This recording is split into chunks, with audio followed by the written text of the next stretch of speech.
Hi everyone. So it's taken me a while to decide how to try to put this together for you all because there's there's a lot of stuff going on in this case, and it would be a lot more simple if these people just followed their own laws and they weren't breaking statutory law and violating constitutional law. But because they're just systemically violating these laws, like left and right, and they're working together on it.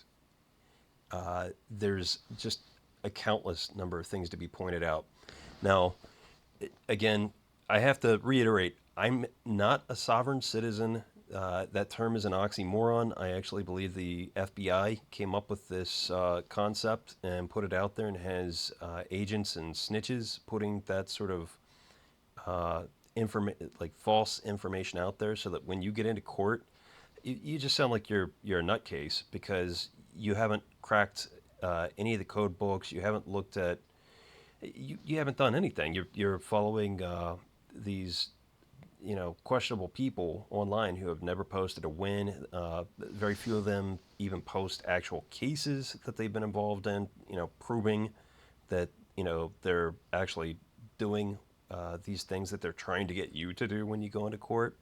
So I'm not trying to get you to do anything. I just want to show you what I've done and the nature of what I believe is just very clear cut, absolute corruption. And there should be zero confidence in the American justice system at this point in time.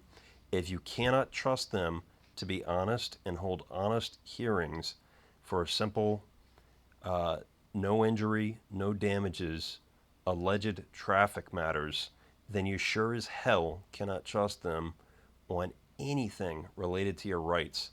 These people do not have the authority to tell you what the scope and range of your rights are. They pretend that they do, and because people tend to be followers and they follow the leader, follow people in positions of authority, they go with it. You can't go with this people if they stop allowing you to say certain things by limiting the scope of your freedom of speech, and if they attempt to get the arms by limiting the scope of the Second Amendment, they've just made you slaves that can't revolt. They can't hold them accountable, and that's just a direction we don't want to go. So let's get into this. I'm going to start playing this. The entire first day of trial was 3 hours. I'm only going to play the first 30 minutes because this is the most important and crucial part of the trial, and no, but very few people are going to sit through 3 hours of it. So the first 30 minutes involves the prosecutor finally, for the first time ever in over 3 years, entering sufficient oral charges against me, way past the statute of limitations. And that's for the criminal and non criminal, the civil violations that they allege. And what I'm going to do is I'm going to pause the video where certain things need to be pointed out for people because most of you are ignorant or learning about these things, and you can actually see the Hawaii code that I will pull up to show you exactly what it is that they're violating, where it says they're supposed to be doing a certain thing and they're not doing it because I guess it's possible either I really got under their skin the first day and they don't like me and they wanted to convict me, period, and teach me a lesson, or I am on some sort of shit list because I have sued a judge who had no jurisdiction, and the case was dismissed against me. I had an actual letter which is posted in my video section showing that the prosecution decided not to prosecute that ticket, but the court made a case anyways, which is what they're doing with cases everywhere, traffic cases everywhere. I'm not exaggerating. I won a case in California on this, and I won a case for somebody in Arkansas where I wrote their motions on this. They're violating statutory code. They're not following their own rules. and they don't like being called out on that. And I called them out on that nonstop all the way up to the Supreme Court with a writ of mandate to the Hawaii Supreme Court, who pretended as if everything was okay and in order, even though I had never been orally charged or given written charges. That's how corrupt the judiciary is right now. You can be forced by a judge, ordered to appear over and over and over, and not be given any charges, oral or written. That's how corrupt it is. These people could get away with murder right now, and they are in some cases. I have no doubt about that. But that's how corrupt it is. So here we go. Let's start this video, and I'll pause it as soon as there's something to be said.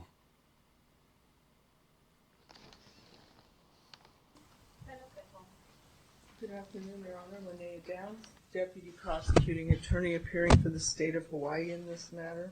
Good afternoon. Philip Bickle, defendant. Good afternoon, Mr. Bickle. You ready to go, Mr. Bickle?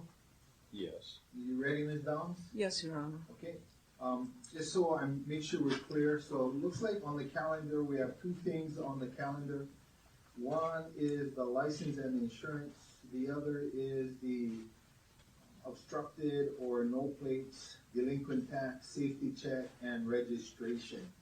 My understanding is all of the matters were set for trial. Is that your understanding also, Ms. Downs? That is mine, Your Honor. You agree with that, Mr. Bickle? They were set. I was here when they were set. Right. Well, you're here when we had a whole bunch of stuff. We had the hearings on them and everything else. I just want to make sure we're clear on what we're doing today. So Right. you had one stop that had two tickets, and we're having the two tickets on the hearing today. Is that your understanding? In addition to the four that you mentioned, which No. were violations. You lost me. You just listed 6 counts, Yes. 2 criminal, 4 violations. Yes. Are you telling me we're just doing the 2? No. I'm telling you we're doing them all. Okay, that's what I was just repeating. You okay with that? I've had standing objections to all of these things due to procedural violations, and I don't have a problem with that. I understand that's what you got set for today. Okay. So I'm prepared for that. Okay, I'm gonna do all of them, that's why. I'm gonna do them all in one trial because they're all out of the same incident. So, you okay with that, Ms. Downs? Yes, Your Honor. You wanna make any further objections, Mr. Bickle? Well, I still have standing objection or request for you to recuse yourself based on the fact that on the first appearance here, I had raised the issue that prosecution had not initiated charges, and they did not do so until after the statute of limitations had expired. So I have that standing objection to you presiding today. Other than that, I'll raise the other issues as they come up. Did you file a motion for my recusal? I did, and I did mention those grounds. Can you tell me when that was filed? That would have been, it's on the docket. Give me a second, I'll pull it out.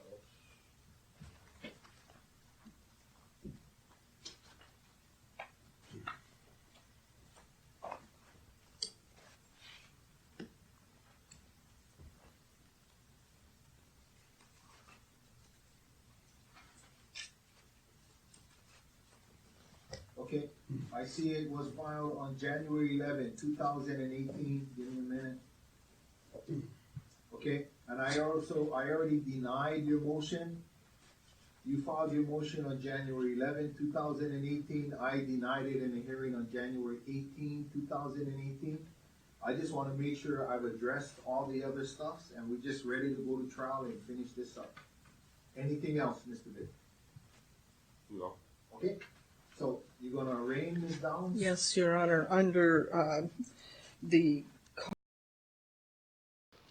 So notice he just asked her, are you going to arraign? Now, the day of this hearing is March 1st, 2019. The day of the alleged offenses was November 11th, 2016. We're years past the statute of limitations for an arraignment. For for a petty misdemeanor. A petty misdemeanor, let me show you real quick here. Let's see here. So if we go to this is just a quick thing so that you all know, like, those of you that don't read code and strictly code have a quick idea of where I'm going to go with this. So the Hawaii Criminal Statute of Limitation laws. This is fine law. It's very useful. So state laws place limits on how much time prosecutors have to file criminal charges. And this can be done written or orally. In the case in Hawaii, in the case that you're given a citation where you can only have a maximum of 6 months in jail, they have to give oral charges. So this judge is just now asking her to arraign me. Now, let's see. Let's get back to this. So called the Criminal Statute of Limitations. Most states have different limits for different kinds of crimes, and Hawaii is no exception. All right, just so you see, we're going to go to this section 701, 108. But real quick, so, felonies, misdemeanors, you see parking violations, petty misdemeanors. They even have a listed right here, 1 year. Okay, so we go over to here, 701, 108, time limitations. That's your statute of limitations. Okay, the very first one is for murder, dealing with heavy stuff. So 2, this is a section we're interested in. Except as otherwise provided in this section, prosecutions for other offenses are subject to the following periods of limitation. All right, so we want this one.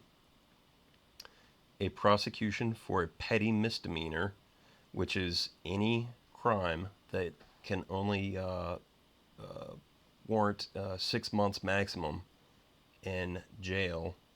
Let's see, is it 6 months? Might even be 30 days. But I know for first-time offense, the maximum that you could be looking at for the no driver's license is 30 days. So, or a violation. So that's your typical traffic citation, like light fix-it ticket, or in my case, what they alleged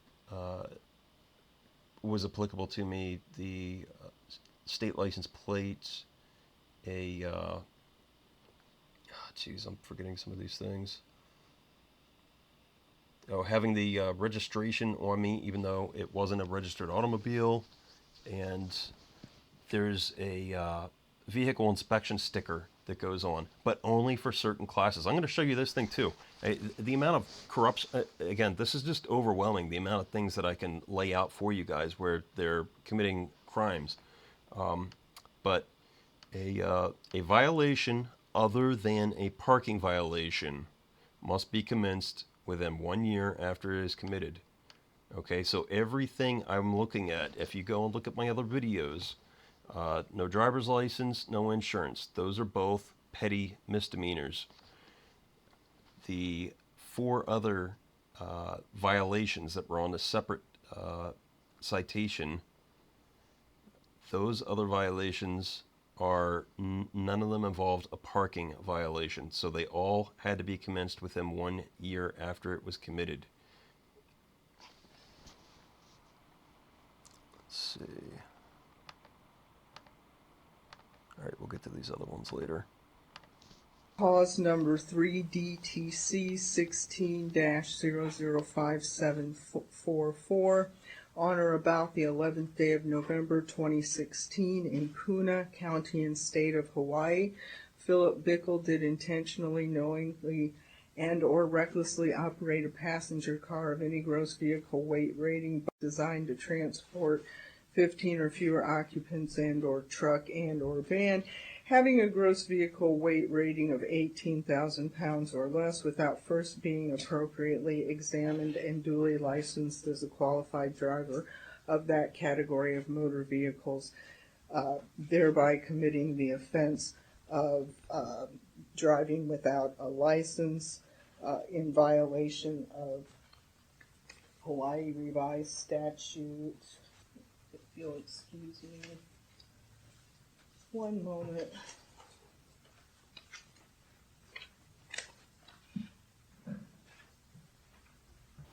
This just shows how much they've been following the case. They're barely on top of this 280 stuff.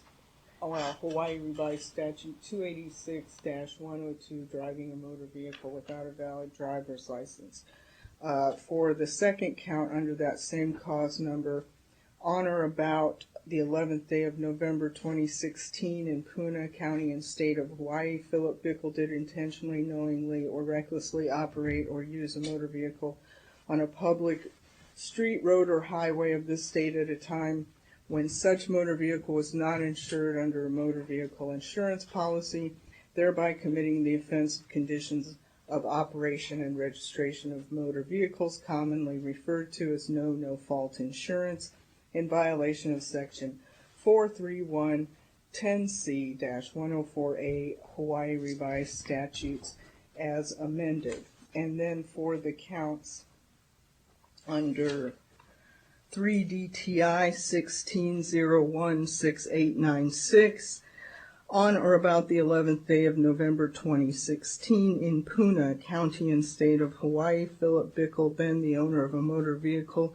did fail to display license number plates, one on the front and the other on the rear of said motor vehicle, or did fail to display the plates either on the front and or on the rear in an entirely unobscured manner, thereby committing the offense of number plates in violation of Section 249-7B Hawaii Revised Statutes.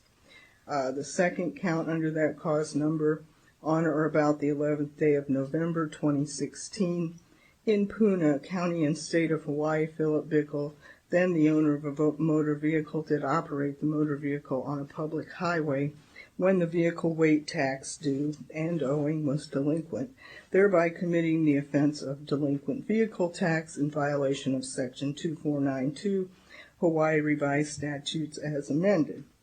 As for the next count, under that cause number, on or about the 11th day of November 2016 in Puna County and State of Hawaii, Philip Bickle did operate or permit the operation of, cause to be operated, or park a vehicle on a public highway without a current official certification of inspection issued under Section 286-26 of the Hawaii Revised Statutes, thereby committing the offense of operation of a vehicle without a certificate of inspection in violation of Section 286-25 Hawaii Revised Statutes. And then for the last count under that particular cause number, on or about the 11th day of November 2016 in Puna County and State of Hawaii, Philip Bickle, being the owner of a vehicle, did fail to keep the certificate of registration within said vehicle for which it was registered, and did fail to present the same at the request of a police officer, thereby committing the offense of certificate of registration in violation of Section 286-47 Hawaii Revised Statutes as amended. Mr. Bickle, you plead to all of those charges? I would like to raise the issue of the statute of limitations on these amended charges. The amended charges, Which charges were amended? she just listed all of them as being amended, all 6. Excuse me. Watch the 2 of these characters play a game right now where they pretend that she did not just amend the charges that were orally entered by Christopher Schloiter on January 4th, 2018.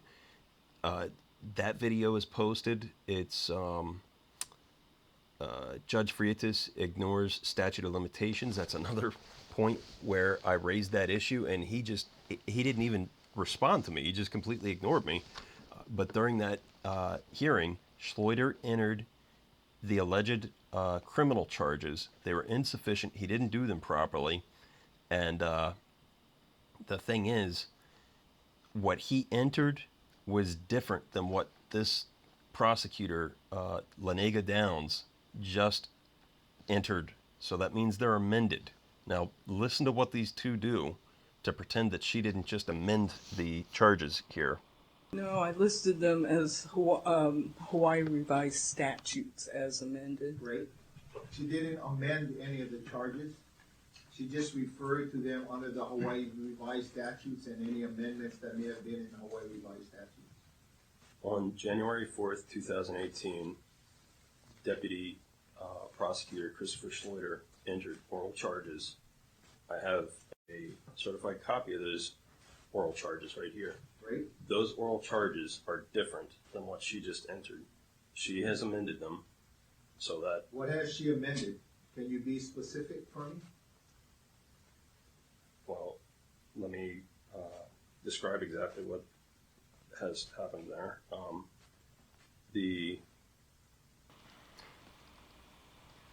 So now he's putting the burden in my court to spell out exactly what's been amended rather than just asking to see the certified copy that I told him I had. All he had to do was ask for that. And he's also backing down from supporting her and pretending that she didn't just amend them. So you see right there, these people play games. And if you have everything, evidence lined up, they'll do whatever they can to try to, wiggle around it. First and foremost, what she has given through oral charges today is beyond statute of limitations, and the amendment addressed insufficiencies that Deputy Christopher Schloiter had omitted that were required for claiming. Tell me, be specific. Tell me exactly what it is that's different. And I don't understand the statute of limitations argument either, so you can try and give me that one also. Okay, well, let me start with the statute of limitations, then I'll get to the sections that she's added in. So I'm requesting that the court dismiss the criminal charges and civil violations against me, and as grounds, therefore, I state the following. I was allegedly charged in case 3DTC-16-005744, henceforth 3DTC, with one count of driving a motor vehicle without a driver's license. And I was also charged, the statute for that being Hawaii Revised Statutes 286-102, and I was allegedly charged with one count of no motor vehicle insurance policy. Wait, hang on a second. Why is that any different than what she just charged you? That's exactly what you charged you with. So first and foremost, each time that I get interrupted while I'm laying this out, it distracts the arguments that I'm trying to lay out here. So the Hawaii judicial canons indicate that I'm supposed to be given an opportunity to speak. So if I get interrupted, I lose my train of thought. I didn't sleep very well last night, so I'm not trying to be disrespectful, but I'm just telling you, I lose my train of thought, and I'd like to make these points. I don't have a problem. I only have a few hours to finish your trial. I'd like to try and get it done today, so I don't have to keep bringing you that. All I'm asking you to do is be a little more succinct in your arguments or your presentation, and that way I can make sure we can get through it today. I just read one paragraph out of the beginning of what I'm trying to lay forth How many here. paragraphs are there? That's why I'm asking you. Maybe instead of reading it, Are my rights predicated on the amount of time that this court has? I'm not sure what right I'm taking away from you yet. The right to be heard? I'm asking you to explain it to me, not to read it. If you wanted I to had the read right to read when I had the time Mr. to Bickle, lay you out have a here. right to file. You could have filed something that I could I'm have not read. required to file this today. Excuse me? I was not required to file Totally the agree with things you. that I need to lay out. And what's happening right now is, again, this is time that I could be continuing to read. Now, we've just spent a couple of minutes here talking, and I'm still on these same points. Not a problem. Points Mr. that will Bickle, I'm going to tell clarify you something then. your I'm going question. to give you 10 minutes at the most to give me whatever you want to say. And then I'll make my decision saying on my- whatever you have to say, and then I'm going to start the trial. And I'm going to put you to a time frame on this trial, because I have the right to do that. I So you're have a saying my right test to limit justice? your testimony as to a certain time frame. If I believe you need more time or we need to do it, I'll do that. But at this point, I want to get through with this trial. So, go ahead. You got 10 minutes to tell me what you want on the statute of limitations and why there's a difference between this charge and the earlier charges, and why I should dismiss it. I'm going to object to having a time limit put on the points that I have carefully thought out and laid forth here. I don't believe that any of these things are made to aggravate anyone or delay things. They're points and they required research, so I'm going to continue. The state prosecutor, Christopher Schloyer, entered insufficient oral charges on both counts against me on January 4th, 2018. The case, State v. Philip Bickle, number 3TI-16-016896, henceforth 3TI, was created by a court clerk upon the filing of a traffic citation by Officer Davies, who is not a licensed attorney given the duty of representing the state through the powers of the Attorney General's office. Neither Davies nor the court clerk are vested with the power of discretion to initiate prosecution of offenses on behalf of the state of Hawaii. So, the next point being the case 3TI alleges the following violations: no vehicle license plate, HRS 249-7, delinquent vehicle tax, HRS 249-7, no certificate of inspection, HRS 286-25, and registration not in vehicle, HRS 286-47, subsection 3. At no point in time has the state, via a licensed attorney representing the people of the state of Hawaii, initiated prosecution of the civil violations. Look at him doing other work here. He's not even listening to me. This is something that I noted when I watched this the first time. He's going through other stuff.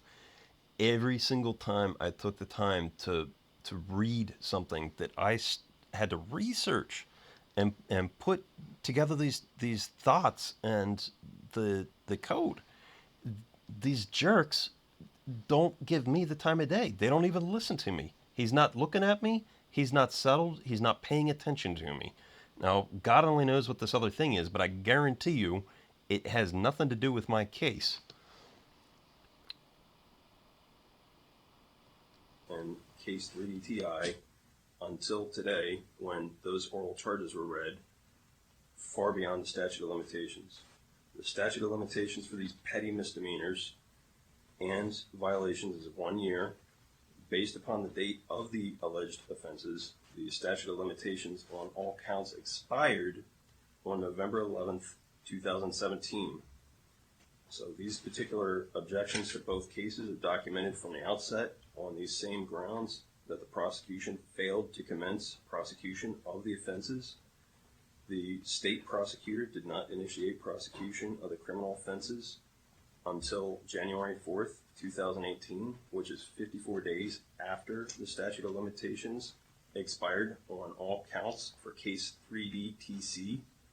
The state prosecutor did not commence prosecution of the civil violations until today, long after the statute of limitations expired on all counts for 3DTI. And the applicable statutes being the time limitations, Hawaii Revised Statutes 701-108, time limitations. A prosecution for a petty misdemeanor or a violation other than a parking violation must be commenced within 1 year after it is committed. And Hawaii Revised Statute 701-108, time limitations, section 4. The previous thing that I cited was section 2, paragraph F. This next section is 701-108, section 4. An offense is committed either when every element occurs or if a legislative purpose to prohibit a continuing course of conduct plainly appears at a time when the course of conduct or the defendant's complicity therein is terminated. Time starts to run on the day after the offense is committed. Another relevant section of code, section or statute 701-108, section 5. A prosecution is commenced either when an indictment is found or a complaint is filed, or when an arrest warrant or other process is issued, provided that such warrant or process is executed without unreasonable delay. They've delayed. In fact, they refused to concede the point that they never properly initiated prosecution with charges.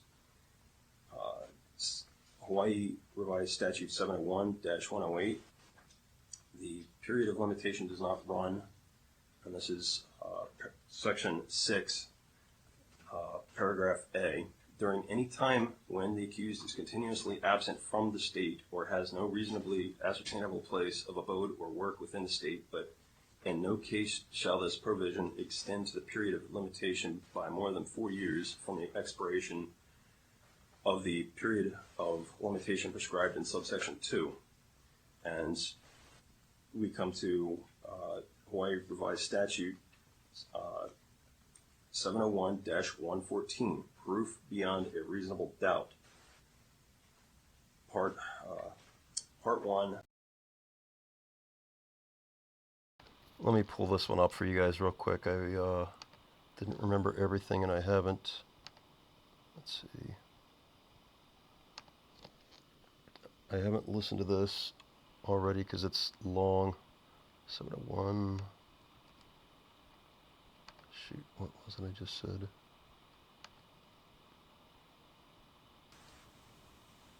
Part 1, paragraph E, fact proof beyond a reasonable doubt.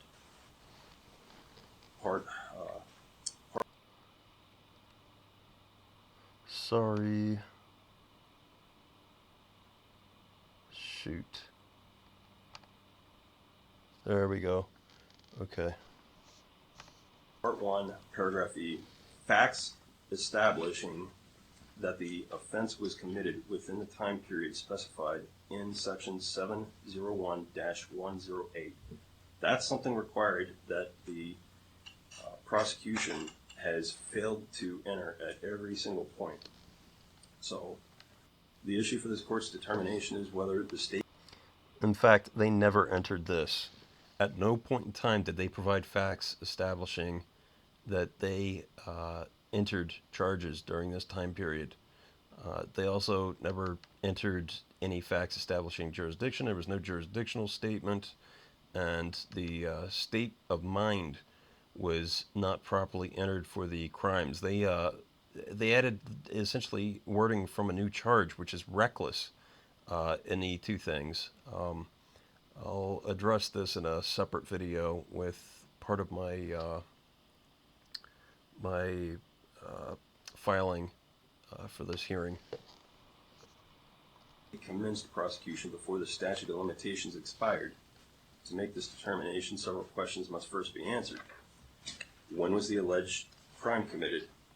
The state has alleged the offenses were committed November 11th, 2016. When did the statute of limitations begin to run? The statute of limitations began running the following day, November 12th, 2016. And that's per HRS 701-108, section 4. What is the applicable statute of limitations?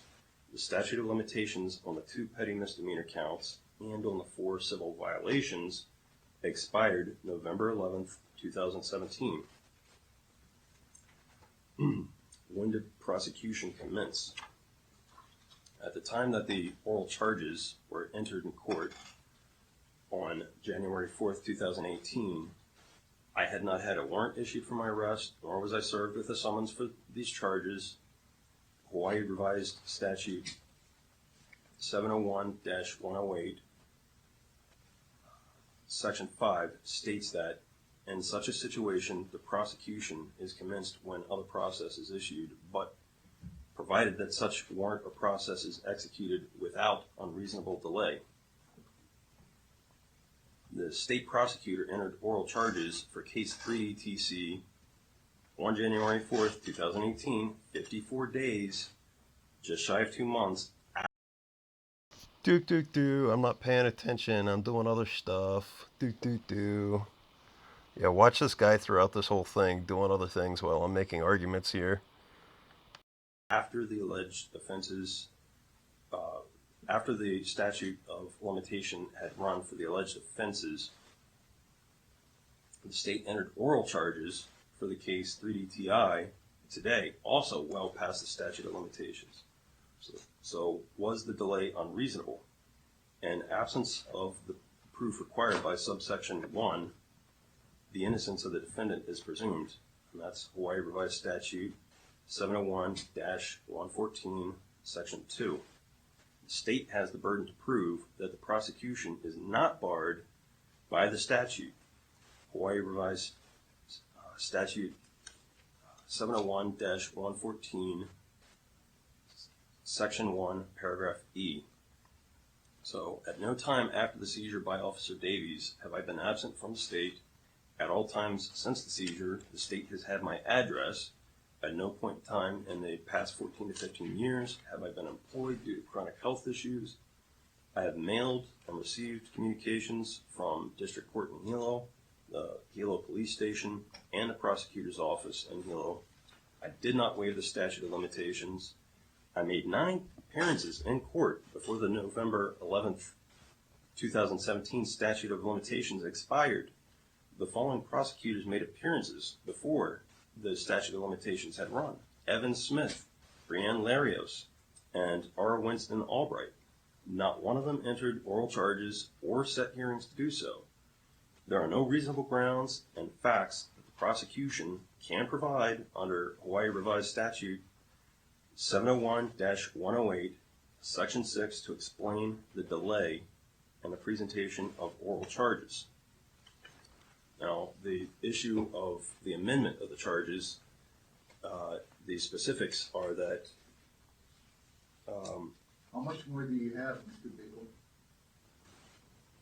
I'm bored. Would you clarify what do you mean? Sure. Like time? What you're reading, how much more do you have? Because your 10 minutes is up. I get the gist of your argument. What statute limits me to 10 minutes for It's a making... court rule that says I get to manage my court how I believe is appropriate.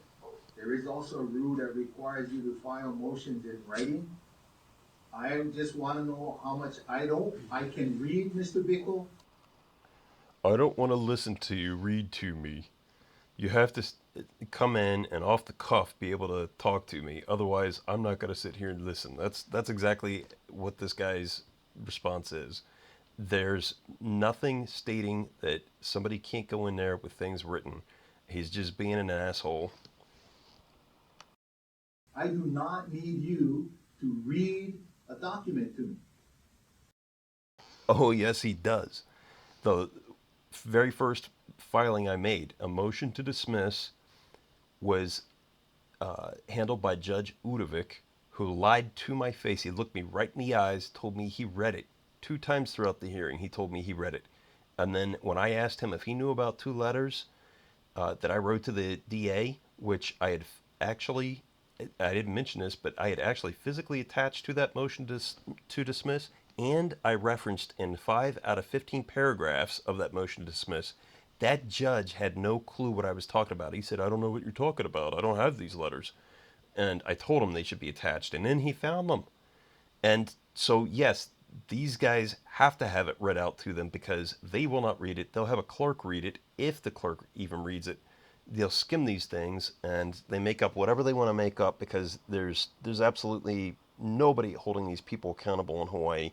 These judges aren't even elected over here. They're selected by a governor from a list. They're not elected, and the Commission on Judicial Conduct is corrupt. It has bar members and civil members, but the bar members run it, and they protect these judges. They sat on my complaint, and it disappeared. The one for Judge Udovic. All right, back to this guy. So if you want me to review things, file it. I'm good with that. I have no intention. I want this on an oral record because these issues I've raised before, orally and written, and I have the right to make this record And for my appeal, my because if I lose understanding is I today, denied a lot of these. If there's ones that I did not deny, or there's ones you haven't raised before, because I believe the citation by the officer was raised before, and we addressed that. I understand your statute of limitations. I didn't say anything related to the citation. I had absolutely nothing to say about that at this point. He's bringing up something that I didn't even argue here. Argument, and I'm okay with that. I'm more than willing to make a ruling on that. But I mean, all I want to know is how much longer is it going to take you? Because, like I said, I would like to get through this today if I possibly could. I actually did not sit down and time what it takes to go through each of these sections, That's so I why can't I give you asked a time. how many more pages do you have that you're going to try and read to me? If you're going to do that, why don't we just take a recess? You provide me with those pages, and I read them myself. I can probably get to it quicker. I would like a fair trial today, and I don't feel like this is starting out as a fair trial. I'm being restricted in my time. You're telling me that you ruled on something when I've got the official transcript right here where I first raised the issue of the statute of limitations. And when I raised that, Mr. Bickle, Mr. you're Bickle, interrupting. He's interrupting me right here because he knows at that first hearing, when I raised the statute of limitations, he was a complete raging asshole and ignored me. He stared me down, ignored me, kept talking about a different topic, and I tried to raise it a second time at that hearing, and when I did raise it the second time, again, he was a raging asshole, and what did he do? He said, the court's going to, blah, blah, blah, note your refusal to enter a plea, so we're going to enter a plea of not guilty for you. He wouldn't address it. So right now, he's cutting me off. He doesn't want this going on the record. So I'm making sure right now to interject and put this fact in here. You can go back and watch that video. Judge Freitas and Christopher Schloiter ignore the statute of limitations. And you watch him completely ignore me 2 times as I raised the fact that they could not, the prosecution was barred, they could not enter charges. They had passed the statute of limitations, and this asshole of a judge completely ignored me. And now he's cutting me off just to try to prevent me from making that exact point right now on the record. Me again. I am interrupting you. I am rude, interrupting and you. it violates the Mr. judicial Bickle, canons. I am interrupting you. And I'm interrupting you because I told you I'm glad to make a ruling on your statute of limitations. You didn't raise that before. See, there it is. There's a blatant lie. He just said I did not raise it before. I raised it 2 times in the January 4th, 2018 hearing, and the official transcripts show it, and he's lying right here on the record. I'm okay with that. I've heard your arguments on it. I'm not going to make a ruling yet because I'm going to, at one point, eventually let Ms. Downs give some input on it. I did say that I believed I had already made a ruling on the citation by the officer. You made a ruling that it was a complaint, but the problem is a complaint is not a charge. I know that difference. I have case law in here. Oh, yeah, I got that one. Yeah, I know.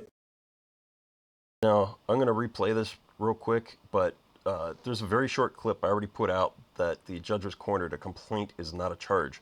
If you watch the prosecutor right here, she even gives a non-verbal confirmation that a complaint is not a charge. She agrees with me. A complaint is not a charge. So you cannot create a case and you cannot ask somebody to enter pleas on a complaint. Charges have to be entered first. So when a cop enters something, it's just basically like evidence. It may be, at most it would be evidence, but a prosecutor has to take that evidence, review it, say yes or no, we got a case, we're going to do charges. So, let's set a hearing, blah, blah, blah, and they'll enter oral charges at that point. Or they'll enter written charges and get a arrest warrant and arrest your ass and bring you in and deal with charging you there. But here we go. I know that a complaint is not a charge. I have the case law on it. Yeah, Whoopsie. He's that it was a complaint, but the problem is give some input on it. Right there. I did say that I believe I had already made a ruling on the citation by the officer. See, he's playing games here. you made a ruling that it was a complaint, but the problem is a complaint is not a charge. I know that difference. I have case law in here. Oh yeah, I got that one. Yeah, What'd I you know. get? I know that a He complaint looked like is not a charge. He looked like a deer in headlights when I I have the called him case on that. law on it. Yeah. Whoopsie. I'm He's good with been that. digging. Yeah. I'm good with I've been that. digging. So, how much more time are you going to need, Mr. Baker? I don't know the amount of time because I did not quantify that Okay, when you I wanna laid just this out. submit But I, that then? You let Ms. Downs look at it, let me look at it, and we can move on? no, I would just like to make my points here on the amended section. I just made my point on the statute of limitations, and Look at how much time this judge has wasted asking me how much more time, how much more time. I've already looked at this. He wasted a good 5 to 10 minutes asking me that crap when he could have just let me do my thing and it would have been over that much sooner.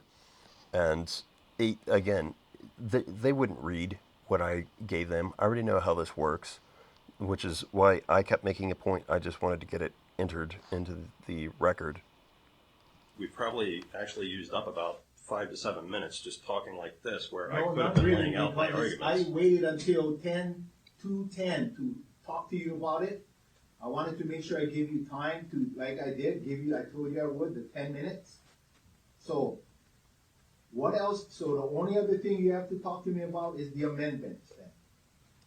From what she just brought up, yes, Okay, I go want to ahead. raise the statute of limitations and the issue of the Go ahead.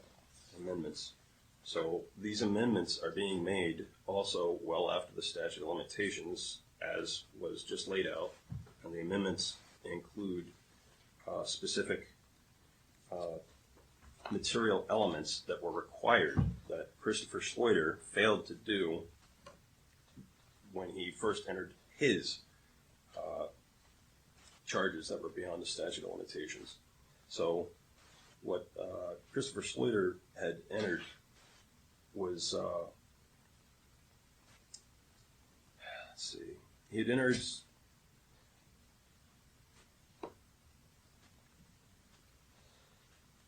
the oral charges that he entered on January 4th were insufficient. They failed to include a plain, concise, and definite statement of each of the essential facts constituting the offenses of one count of driving a motor vehicle without a driver's license under HRS 286-102 and one count of no motor vehicle insurance policy under HRS 431:10C-104. So for the one count of driving a motor vehicle without a driver's license under HRS 286-102, he doesn't give a definite statement. In the official transcript, which I have right here, I can give a copy to everybody. He indicates, he says, I operated, then he stammered, and then he says, I failed to operate. These are two opposite claims. He also fails to state essential elements of the offense. He failed to claim the following, which she amended and added in, also well beyond the statute of limitations. And those elements are, one, that I operated any category of motor vehicles listed in HRS statute 286-102. The second element that she added in that was not there before,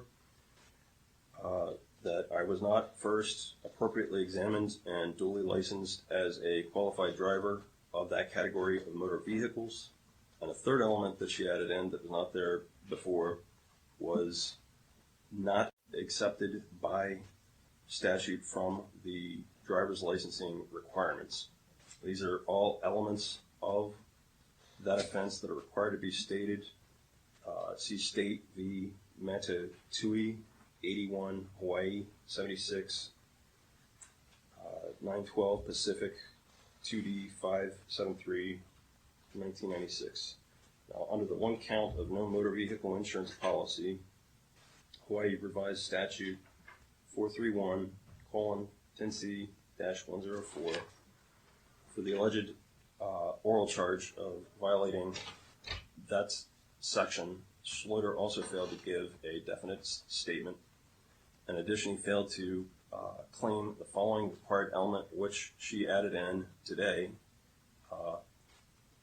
and that is that I operated a vehicle on a public road, street, or highway, which is an attendant circumstance under HRS 431:10C-104. So, in both alleged oral charges by Schloiter, he indicates that the alleged violator is Phil Bickle. My name is Philip Bickle. I've never gone by the name Phil Bickle in my life. I've never held myself out as Phil Bickle. The oral statements he made were broken and confusing at the time. I had asked to have them written out so that I could make out quite exactly what he was alleging, and that I'd have the opportunity to clarify things. You denied that request. I was in the process of trying to have things clarified when, between that and raising the statute of limitations, you just decided to push forward and entered a plea of not guilty. So the alleged oral charges that Christopher Schloiter had entered, which were beyond the statute of limitations, cannot be reasonably construed to charge crimes. See Hawaii Rules of Penal Procedure, Rules 5B and 7A, Hawaii Revised Statute 702-205, and State v. Gendrish, 58 Hawaii 279, and 576 Pacific 2D 1242, and they indicate that the oral charge must sufficiently allege all of the essential elements of the offense charged. A defective charge constitutes a denial process, due process. And so she has made those corrections so that his insufficient Oh, he's totally paying attention to me here. Can't you tell? oral charges have been corrected, and the amended charges that she's providing today are past the statute of limitations, just as his were. So there's no difference there. And so those are my issues with the amended charges. Okay, you done? I am. Anything, Ms. Downs?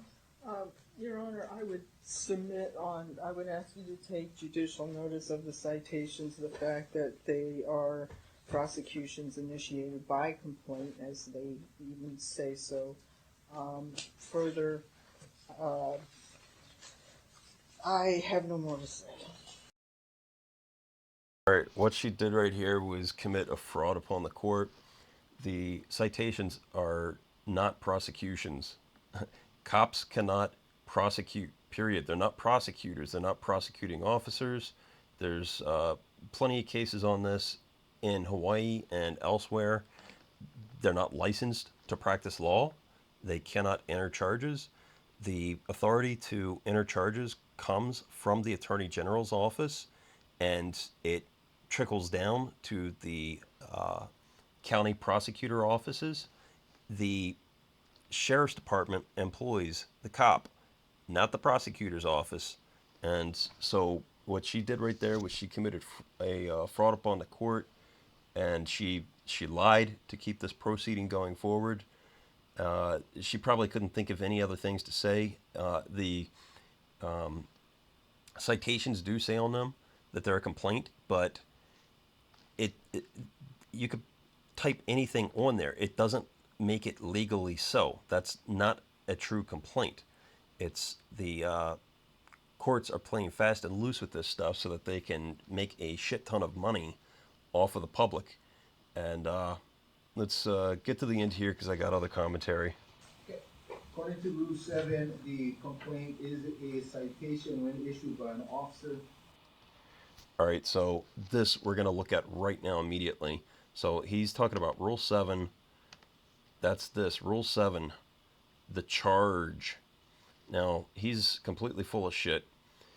He just said, according to Rule 7, the complaint is a charge when issued by the officer. That's not the case, not at all. So Rule 7, indictment, information, or complaint.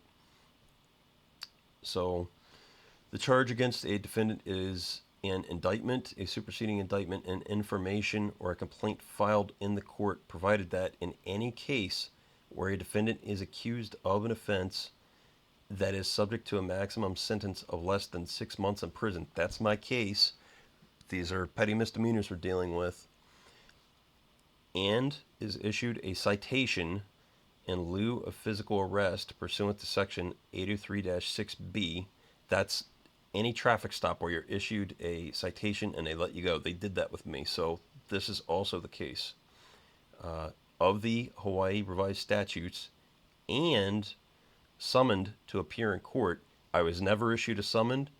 The court clerk is the only person who can issue a summon. A notice to appear is not a summon. They put the word summon on there. This is another one of these games. Again, they put complaint and they put summon on there. I actually, in my written arguments for the case, you're going to see where I absolutely shred the deception and when the citations that they issue. There are a number of things that they do with these citations that they do to fraudulently convey that certain things have been done so that it looks like they're following the law. But if you actually look at what they're doing, cops are not allowed to. They're not the ones that issue summons. Period. It says in this Hawaii Rules of Penal Procedure. If you look through these rules, I'm not going to go digging right now because I have this section selected.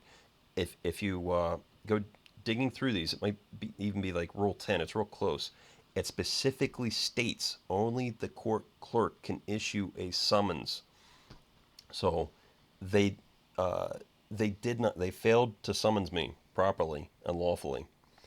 But let's get back to this. The citation, which I was given, but I wasn't given an exact copy. The cop admitted on a stand he gave me a copy where he did not fill out the statement of facts for me, but he filled it out for the court.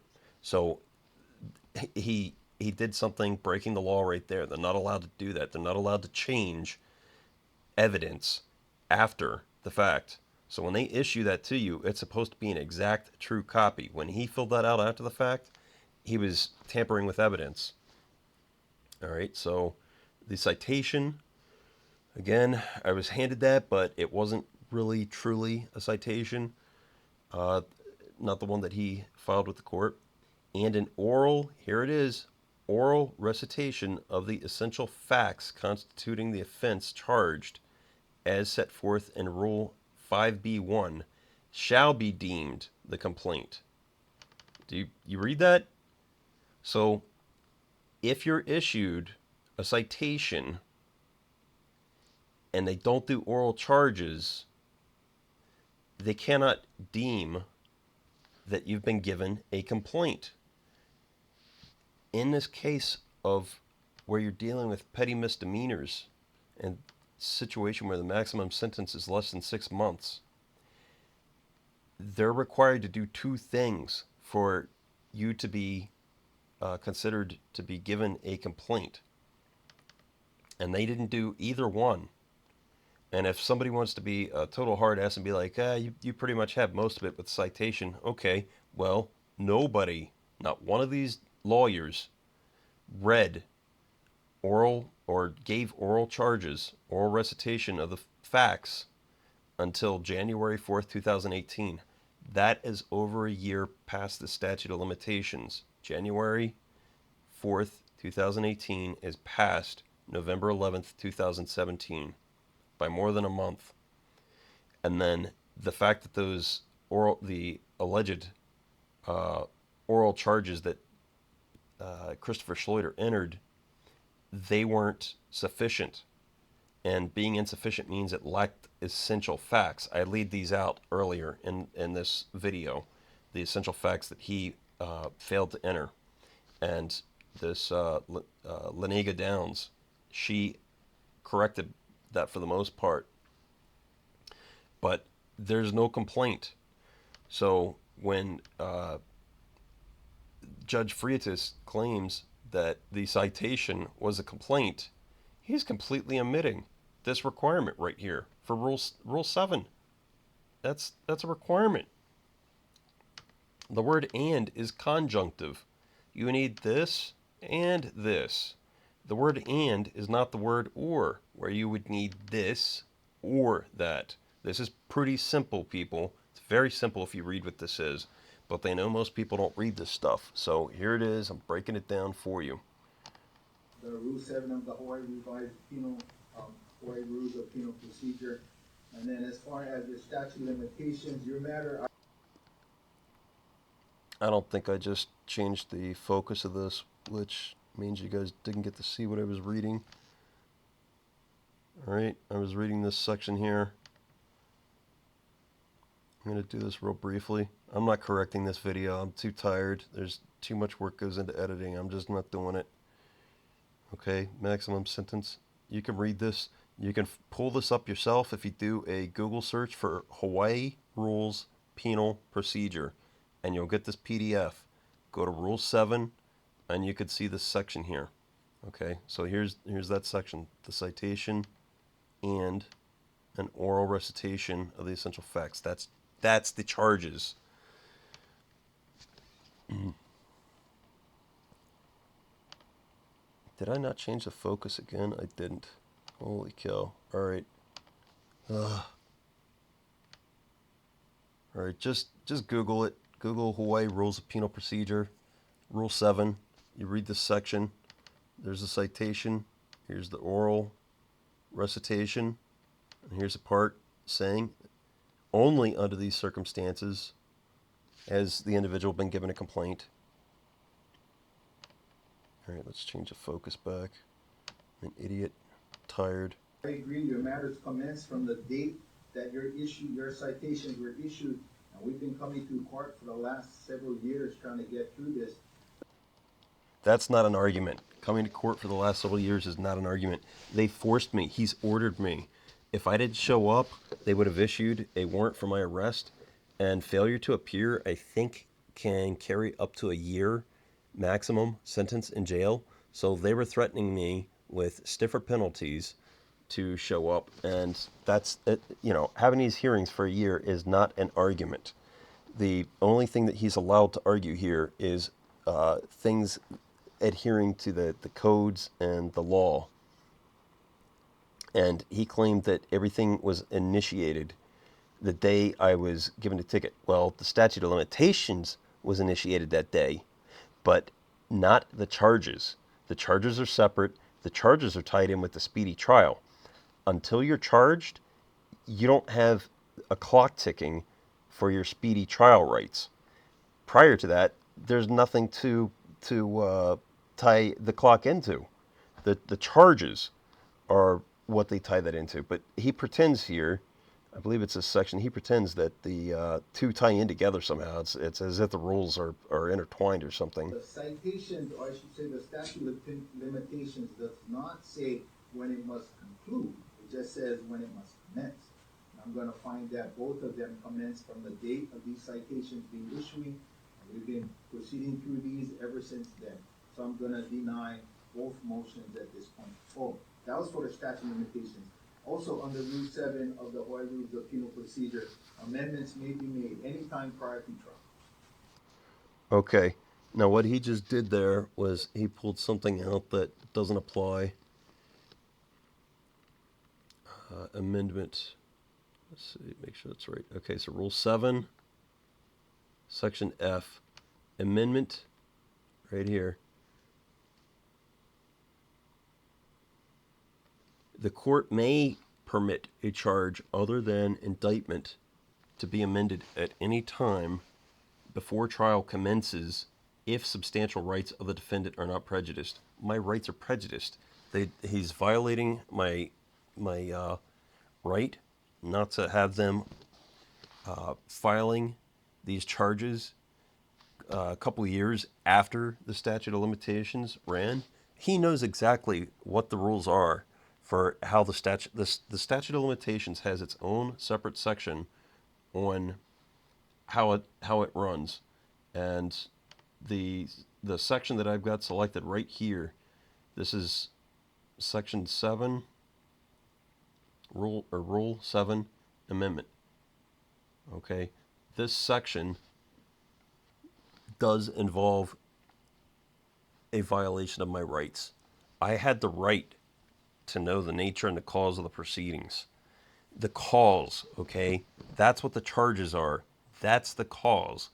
And they did not give me any valid, sufficient charges until this day of the hearing, which is March 1st, 2019. There's a calculator where I can calculate the number of days, but it's well over, it's like almost, you're looking at like maybe a year and a half, year and 3/4, something like that, at least beyond the statute of limitations. And the whole reason for the statute of limitations is to prevent people from suffering the abuse of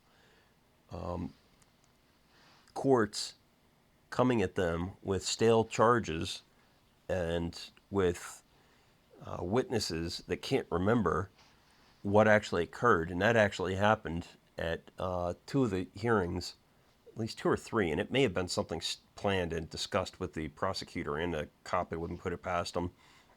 But he claimed the one thing he couldn't remember was the paper that the document that I gave him from the California Highway Patrol indicating that I wasn't required to register the automobile after I'd bought it because it wasn't being used in commerce. And just because I crossed a imaginary border doesn't mean all of a sudden I have to register my property. I'm a California citizen in the state of Hawaii with my property, and nobody else that's here. I've seen plenty of plates from other states.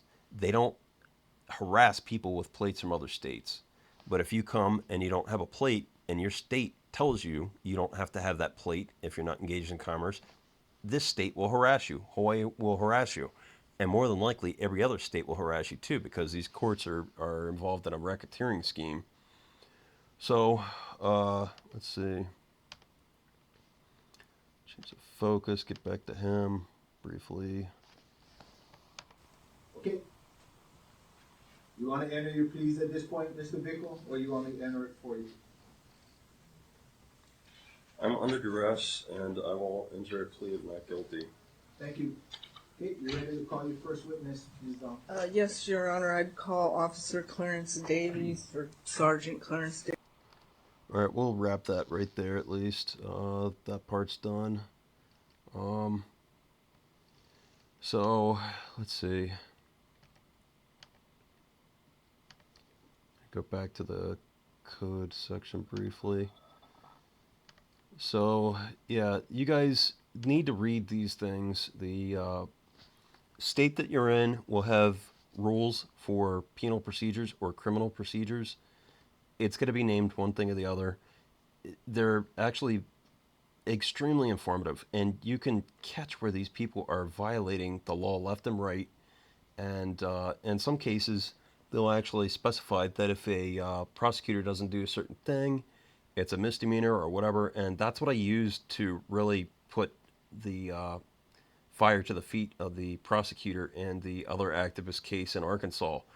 That guy said that the judge and the prosecutor hated that, or didn't care for that, got him really fired up.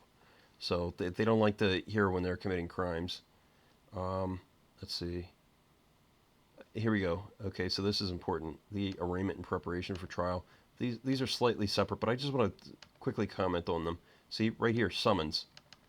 Upon the request of the prosecutor, the clerk shall enter a summons for a defendant named in a complaint, indictment, information, blah, blah, blah. So, as you can see, the only person that can get a summons is the prosecutor. They have to make that request because they determined they're going to prosecute somebody and they're going to enter charges.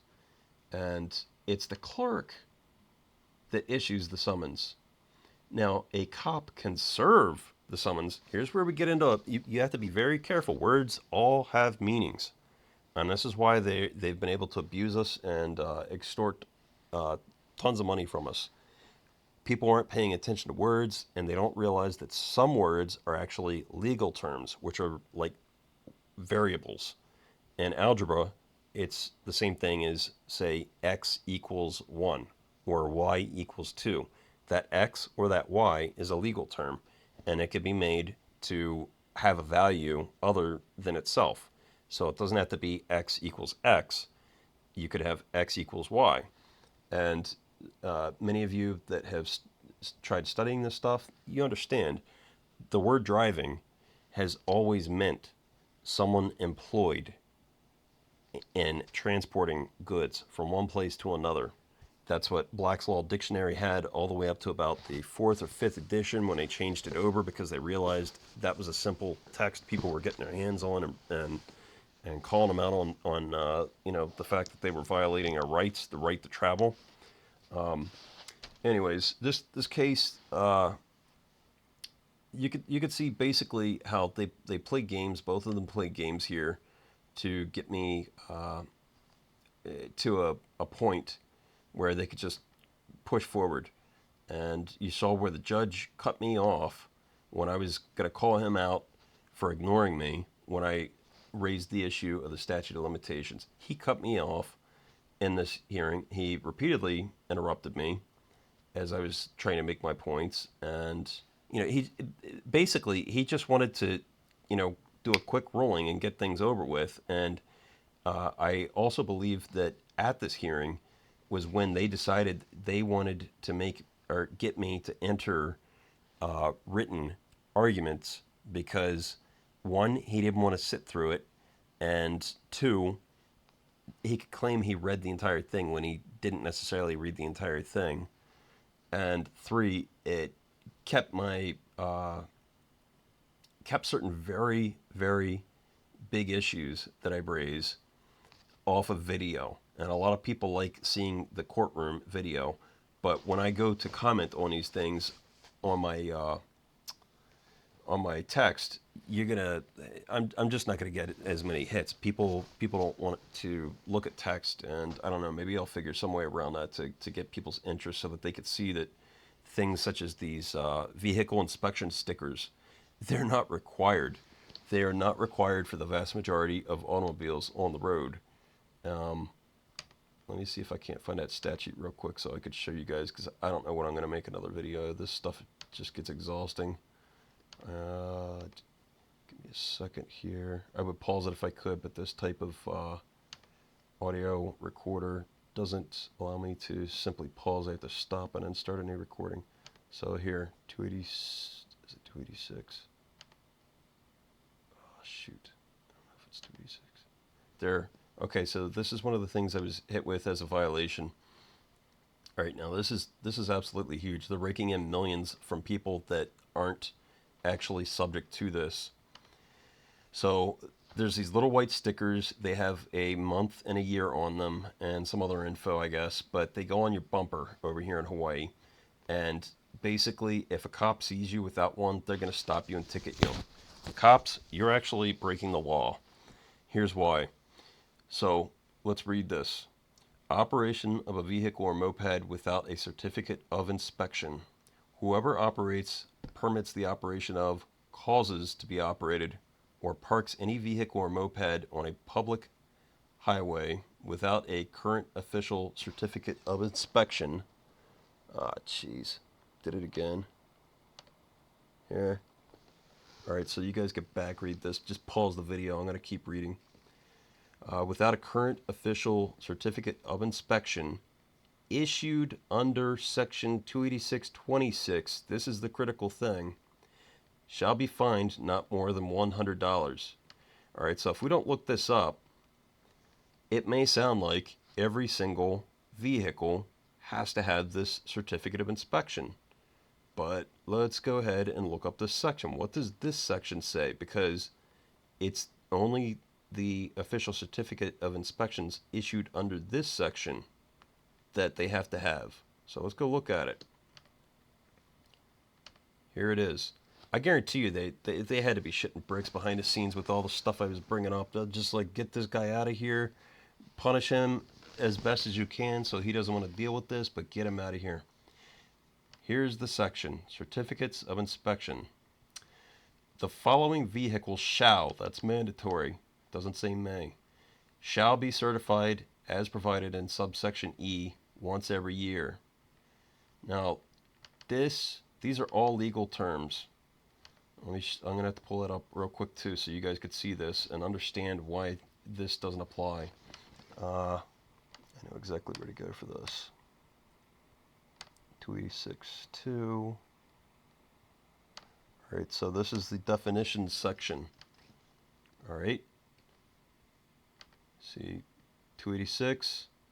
This is definitions for the whole, this whole section, 286. Alright, so the first thing we want to look at is truck. Alright, truck is going to be in parentheses, so that's not the one we're looking for just yet. Right there it is. Truck means a motor vehicle designed, used, or maintained primarily for the transportation of property. Transportation, okay, that's moving goods for hire. You're a carrier. You're getting paid to move something in some form or another. Now you're going to see some of these other things here. And see, motor vehicle, there's motor vehicle, vehicle. But we have trucks, truck tractors. Just stick with me here. Promise it's worth it. Alright, so there's a truck tractor. And it describes another type of truck designed to carry a load. Okay. And we've got semi-trailers.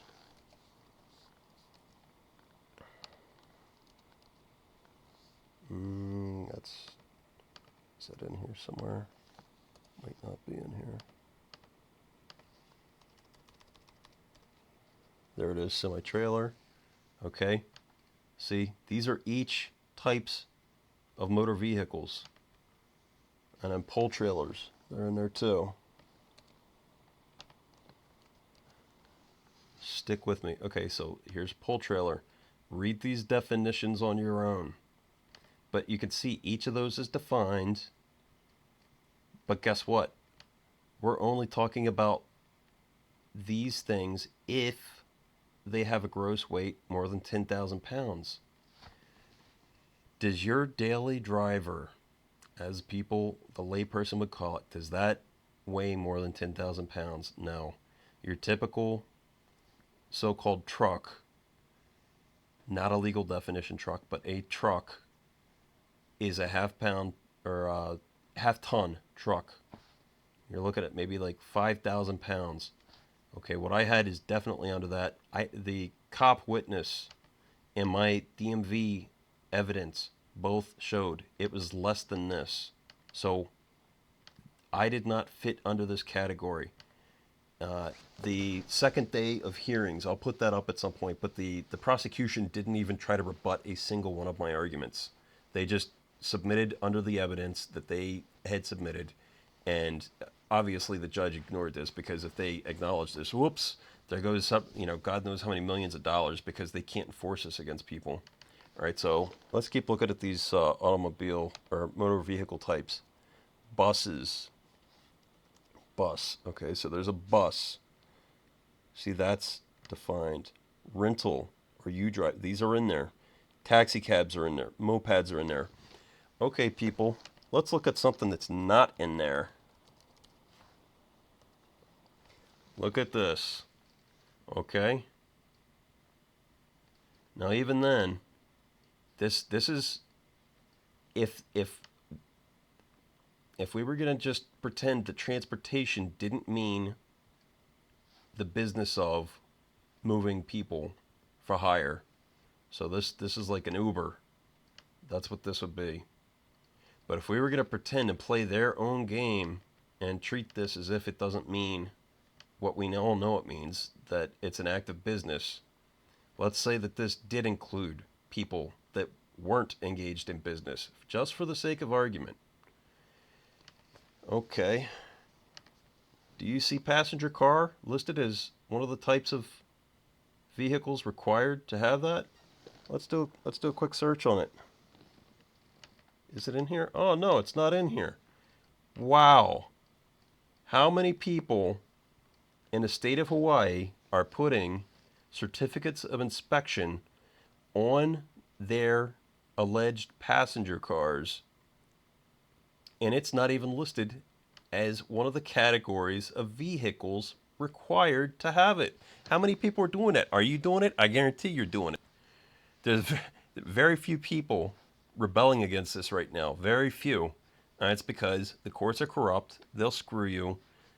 Some of them will toss things out. I part of me thinks I was lucky over in California. The other part was like, I don't know, maybe like maybe they realized like what they were getting into because I was on top of every single argument over there. And over here, I've been more fuzzy. My health hasn't been great. My memory has been more poor. Over in California, I was able to do oral argument. I had the stuff memorized very well.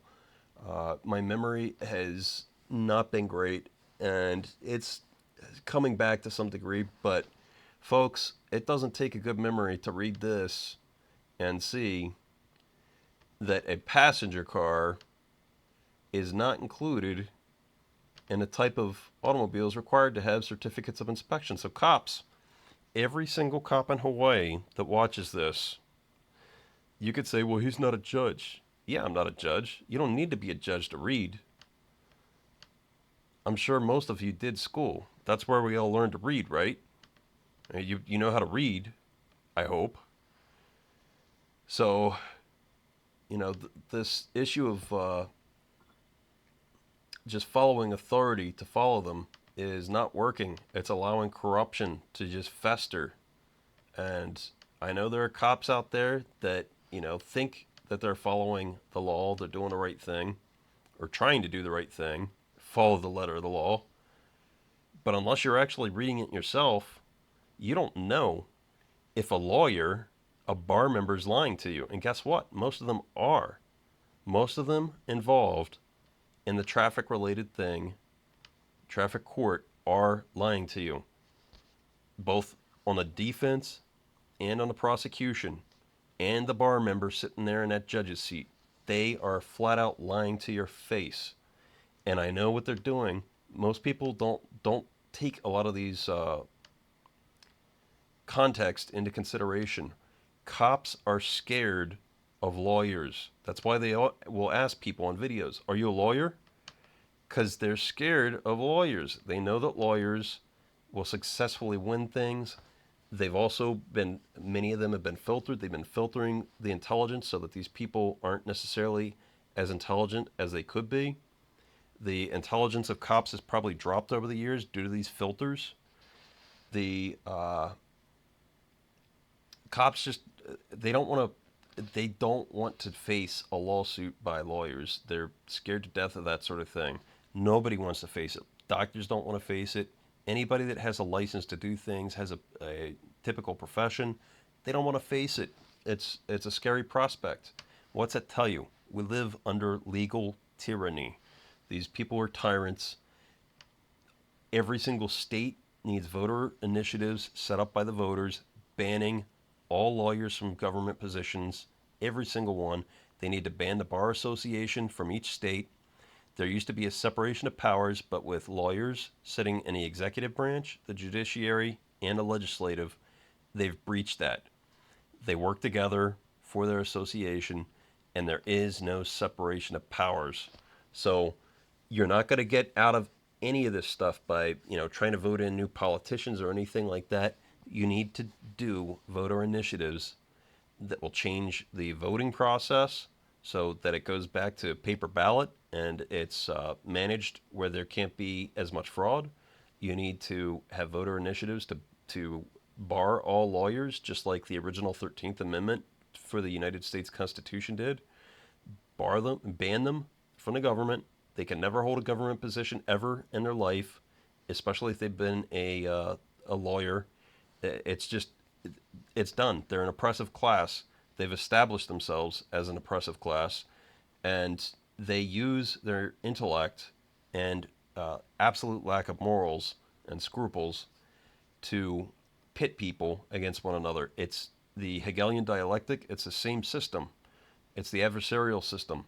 They'll use that. Now, I would love, if you're a cop, contact me.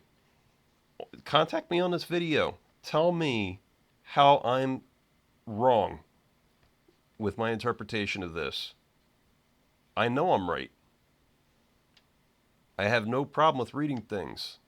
I have a high education. People do not have to have a high education to have a high intelligence and a very strong capacity for learning. They don't need any of that. Any, you know, it's a appeal to authority when people do that. I'm going to cite that right now, just so the average person knows where I'm coming from. I completed part graduate school, almost finished. My health caused me to have to bail out, and I was stuck in. I've been, you know, primarily bedbound for years, so that's why I started reading a lot of this stuff. At one point, I was employed as a psychologist with the federal government, with the National Institute of Mental Health, working in the laboratory of brain and cognition section on neurocircuitry. I did brain imaging research to help determine different functions of the brain during different tasks. The very last project, I was completely unsupervised. I did it all on my own. I was working with multi-million dollar equipment, magnetoencephalography equipment, and I set up all the software. I wrote the code. I brought in all the subjects. I did I did everything. I wrote at least 50% of the paper that came out of that, and it would have been more, but there's politics in science, and unfortunately, I was stuck with second author because you don't rock the boat or you don't necessarily rise through the ranks. So it was kind of like a freebie giving that over to the first author. I did get a schedule award. I won like $3,000 or $6,000 extra for that project. So I know how to read, and I can function on par with these people in terms of understanding these rules, reading these codes, and I will have more for you in another video because this is actually dragging on. I feel like I'm not quite. I don't feel like I'm necessarily rambling. I am slightly, but all of this is tied in with my case, and if I don't do this now, you may not see another video for another month because I just get exhausted with this stuff. I'm really burned out right now, but as of right now, the public can see the corruption that was in my case, and they can see at the tail end of this video. I might even chop this off and make it a separate video. They can see that the passenger car is not listed as a category required to have that inspection sticker. And if you don't get it, they will pull you over, possibly impound your car, just give you hell, and you're going to be paying fines.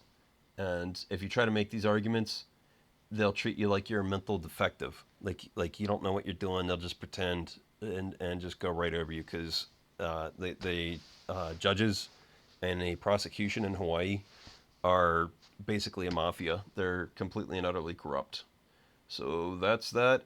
Please thumbs up, share it, comment, help me get this out to other people. If you do those things, it helps the algorithms, and it helps get this into recommended video sections for other people to see, because otherwise most of my stuff does seem to be getting suppressed, and the public needs this. There's not going to be any change in this country. The corruption will not go away until the public comes to terms. They have to come to terms and grips with the fact that their government is 100% ineffective with this sort of corruption. It doesn't work for them. It will not work for them. In fact, it's working against them. And it's working against them with deadly consequences. So get it together, people. Pass this on. And, if you see my donate thing, please donate. I've done all this stuff all on my own. And it's cost a good deal of money that I was very fortunate to be able to pull together last year. And that opportunity, that window's gone thanks to eBay. But anyways, thanks for watching. Bye.